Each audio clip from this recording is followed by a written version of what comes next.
You think you're in control when you scroll, right?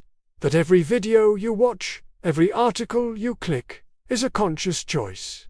But what if I told you that's not the whole story?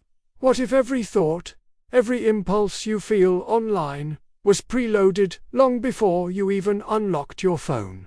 This isn't about convenience. It's about control. And the sooner we understand that, the sooner we can take it back. Let's get one thing straight. Algorithms are not your friends. They aren't digital butlers fetching you content you might like. They are sophisticated prediction engines designed for one primary purpose: to keep you engaged for as long as possible. They don't serve your interests. They actively shape them. Every single recommendation, every For You page, is a carefully calculated prediction of your next weakness, your next craving, your next moment of distraction. Think of it like this: you're re-walking through a digital supermarket where the store manager already knows you're retrying to avoid sugar. So they place a freshly baked donut right at eye level, just as you're starting to feel a little tired and your willpower is low. That's what algorithms do, but 1,000,000 times a second, with pinpoint accuracy. They learn your patterns. They know when you're feeling lonely, bored, or insecure. They know what political outrage will get a rise out of you, what cute animal video will make you feel a momentary warmth, and what aspirational lifestyle content will make you feel just a little bit inadequate, thus more likely to keep scrolling for a solution or an escape. It's a relentless cycle of stimulus and response, but you're not the one conducting the experiment.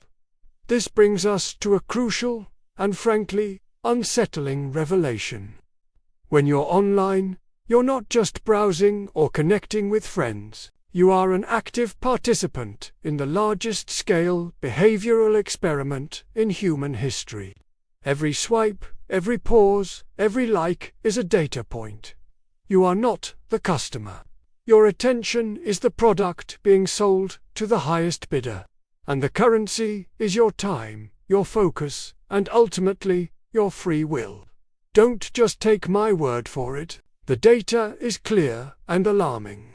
A groundbreaking study from MIT published just this year found that algorithms now directly shape over 80% of our digital decisions. 80%, that means for every 5 choices you make online, 4 of them were heavily influenced, if not outright determined, by a line of code designed to predict and steer your behavior. It's a staggering figure that should make us all pause and think. And here's a neurological fact that makes this even more concerning. The longer you scroll, the less control your prefrontal cortex has. This is the part of your brain responsible for rational decision-making, impulse control, and long-term planning.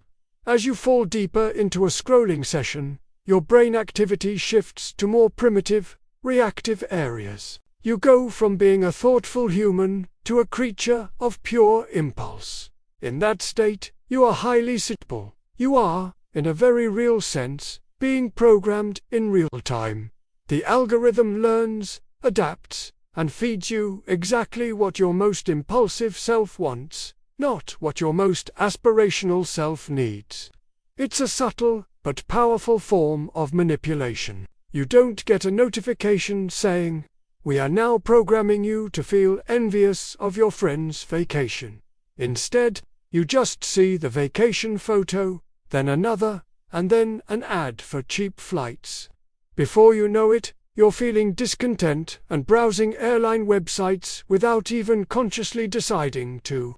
The algorithm didn't force you, but it created an environment where that outcome was almost inevitable. So, what do? Do we throw our phones into the ocean and go live in a cabin in the woods?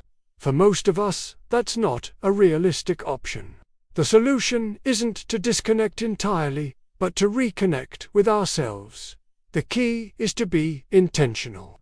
We have to shift from being passive consumers to active curators of our own digital lives. This starts with a simple but powerful act: taking control of your feed. Unfollow accounts that make you feel bad about yourself. Mute topics that just make you angry.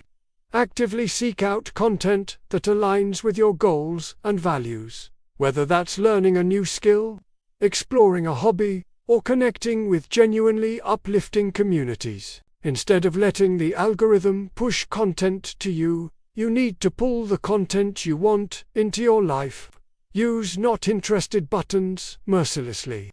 Tell the algorithm what you don't want to see.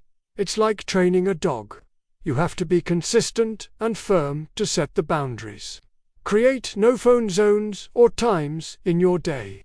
Maybe it's the first hour after you wake up, or during meals, or the hour before you go to bed. This gives your prefrontal cortex a chance to reset and reclaim its authority. Instead of grabbing your phone when you're bored, have a book ready. Instead of scrolling through social media for connection, call a friend. Replace the algorithm's manufactured dopamine hits with real, meaningful activities. Ask yourself one question before you open any app. What is my intention? Are you looking for a specific piece of information? Are you trying to connect with a specific person? Or are you just opening the app out of habit, seeking a mindless distraction? If you don't have a clear intention, you are leaving the door wide open for the algorithm to set the agenda for you. Control your feed, or it will, without a doubt, control your fate. It will shape your opinions, your desires, your mood, and ultimately, the person you become. The moral of the story is this: you don't surf the web surfs you. It rides the waves of your emotions, your insecurities, and your impulses. But you have a choice. You can be the wave, or you can be the surfer. It takes effort, it takes consciousness, but reclaiming your attention is one of the most important things you can do for your well-being in the modern world. You don't have to be a pawn in their game. You can choose to be the player. Thank you so much for spending your valuable time with me today. If this message resonated with you, please hit that like button and consider subscribing for more content on how to navigate our complex digital world with intention and purpose. Stay mindful, and I'll see you in the next one.